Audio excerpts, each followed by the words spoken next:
Mic check, mic check, mic check. Get up on here. What's up, ladies and gentlemen? How y'all doing? I hope y'all can hear me. Hope that y'all can hear me. If you can't, let me know something. If you can't hear me, let me know how I sound. And get started right now.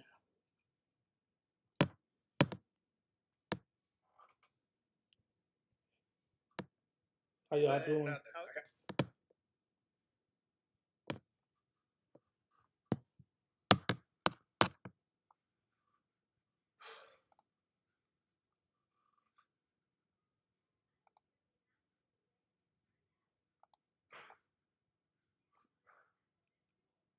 How y'all doing tonight?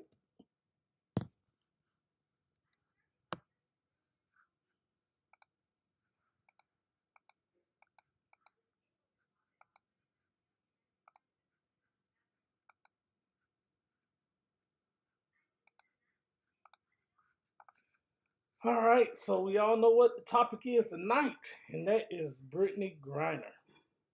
Man, I don't know how to feel about this. I don't know what to even think about it, man. 9 years for some cannabis oil, and not even a heavy amount, but it's another country.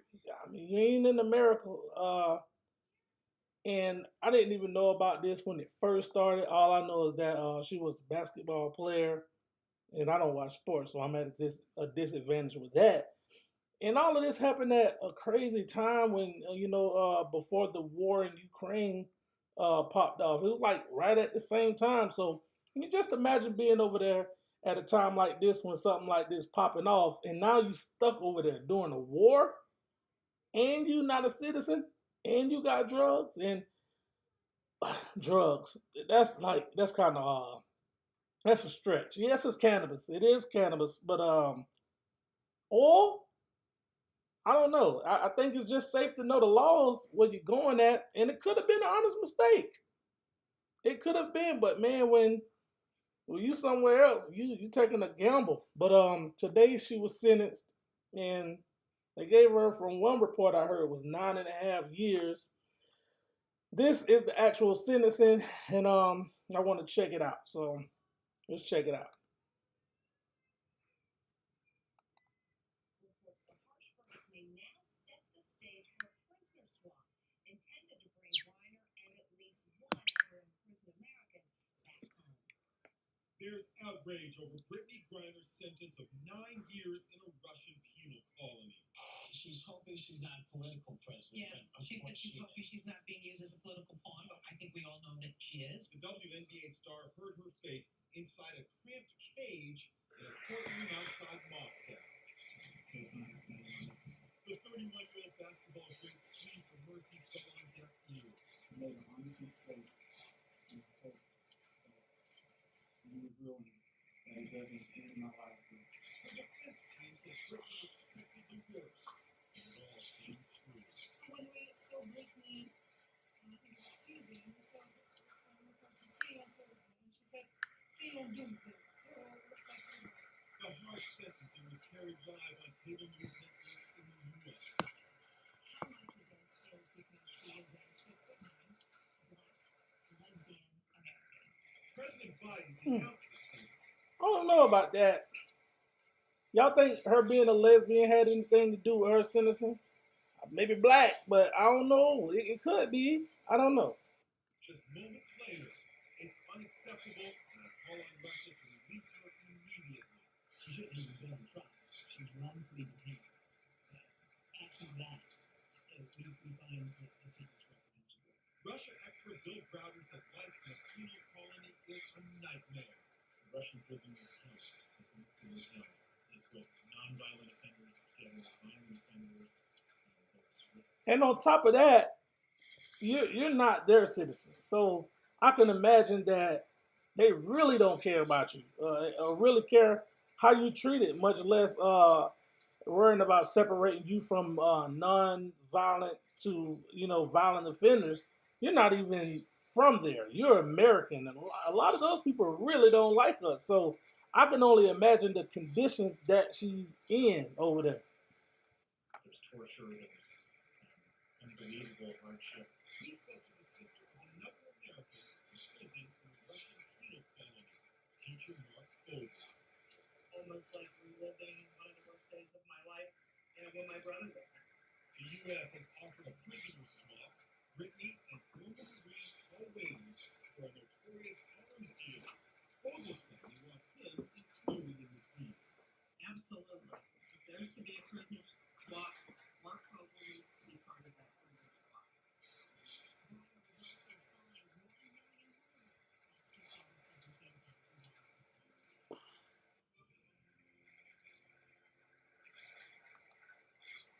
The crazy thing to me, sorry, the crazy thing to me is like, I don't know. I guess what would be so hard to get Americans back? Because it seems like sometimes they go over there and they get those people. You know, people that has been locked up in other countries. But then, you know, it seems like in this case, it's like it's a gamble. Like what they waiting on, or why is it so hard to get Americans back? And I guess we don't know about this stuff because we don't really have a lot of that go on or that we able to see. Like when people go in other countries and they get locked up, or if people come here and get locked up, it's like we want to send those people back. From what I understand, it's like I don't know, but it's just so much behind this, and it's been such a big deal. But I believe that if it was a different circumstance, or if it was a bigger celebrity, I think they'd have been over there. I think so. I don't know, but and this is what is hard to do for me. I don't want to always bring race into something, because they did point out the fact that they said black, lesbian, female. I don't know. I don't know if that has anything to do with it other than it being an American. That could be like a hot commodity. I'm not sure, but that's like a hot commodity. You have an American, so that's something that a lot of people don't like Americans, and I'm sure that in this case they could have a prize. But 9 years, nine, that's almost a decade. And those conditions over there, I'm sure, are not like American prisons. So I don't know what their prisons like. I wouldn't want to know. You see how they treat their own people. So I mean, I can only imagine how they would treat an American over there. I don't know, man. What y'all think about it? What's your thoughts? What's your input? Let me know. On top of that, I was watching the news today also, and I guess this some heavy stuff tonight, but it's I guess it's worth looking into. They filed federal charges for some of the officers in the Breonna Taylor case, and we can look at that also. Referring to the new charges and exactly what they mean, we want to bring on Sam Marcus.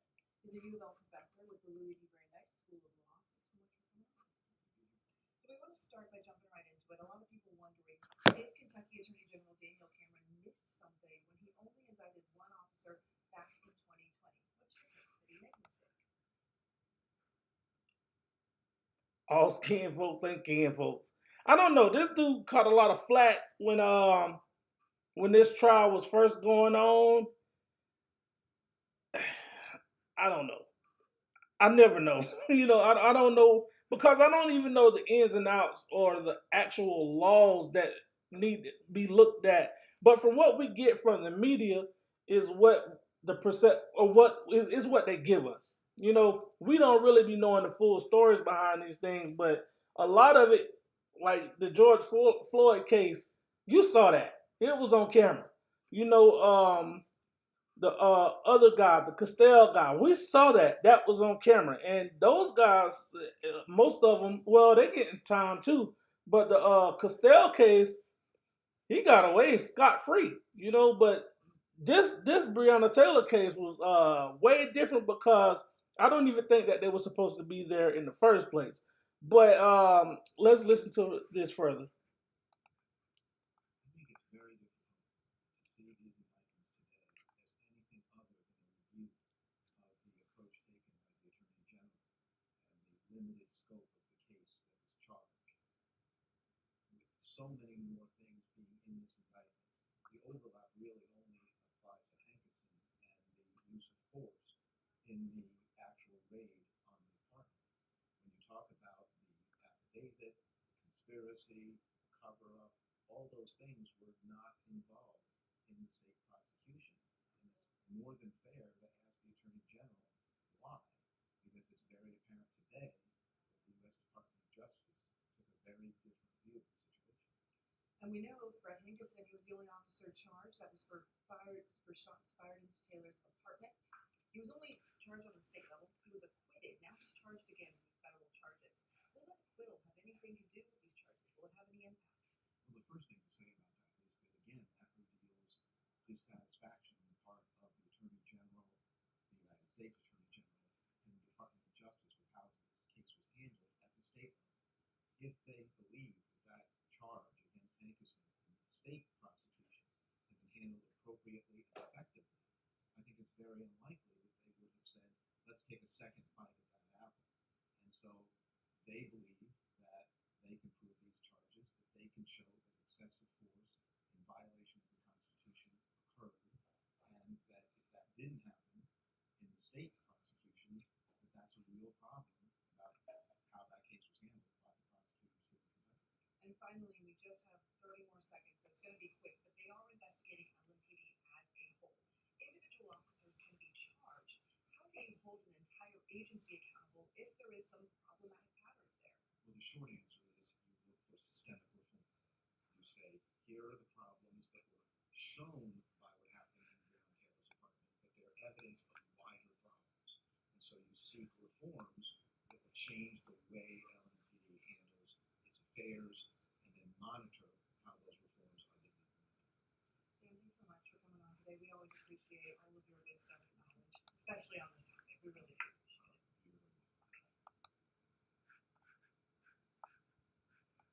it. That was quite interesting. Yeah, and that's why the state attorney was ridiculed so bad because from the jump we knew that it was a lot of information missing.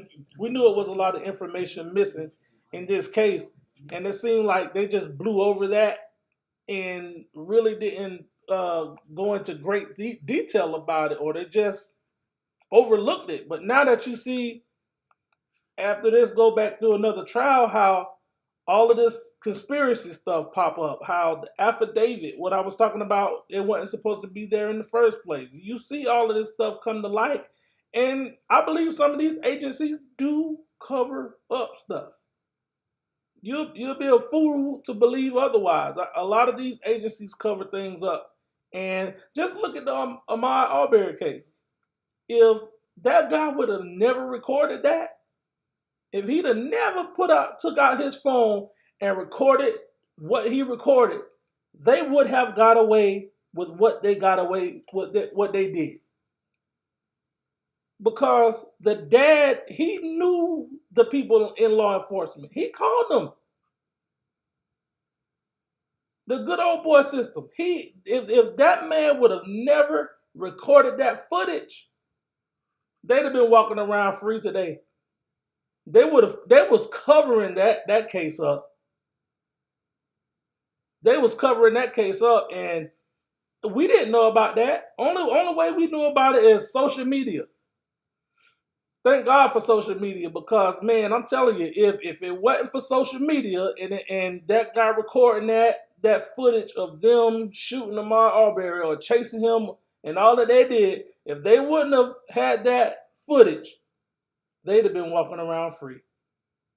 And the agency would have helped cover it up because they was already doing it. Because that case was old before it even hit us. I wouldn't say old. It was a few months old, but before it even caught nationwide attention, he was already being covered up. You know, so you know, I just hate the injustice, and I'm gonna be honest.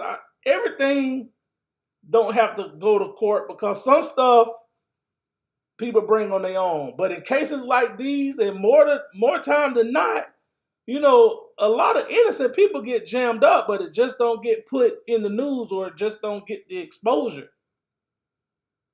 But justice need to be served. It need to be served to the fullest extent. That's how I feel about it.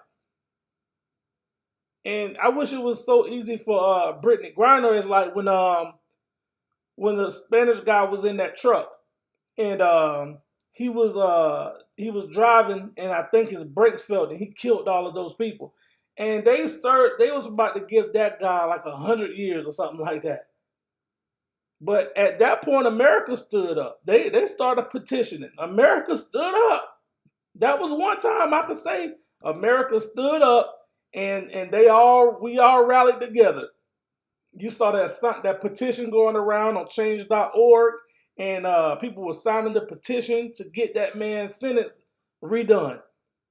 And it's like sometimes, bro, these people in these judges and people like that, state attorneys, they can care less about the next person's life. They can care less. Because if they cared at all, that guy would have never been in that position to where he was facing all of those years. If they cared at all. But it ain't their job to care. It's their job to hand out them football numbers to people. But I said that to say, I wish that we could just, rally and petition to bring Brittany Griner and the other Americans home. Bring them home. Ain't no telling how long those other people been over there. I don't even know what they did to get over there. You never know what's going on, because they're over there. So we're not going to hear about it. I don't know, but that's what I have for y'all tonight. I wanted to share that. I wanted to get your thoughts and opinions. Drop your comments in the comment section. I'll be back tomorrow. I think I'm gonna come back tomorrow and I'm gonna do some more streaming. So until then,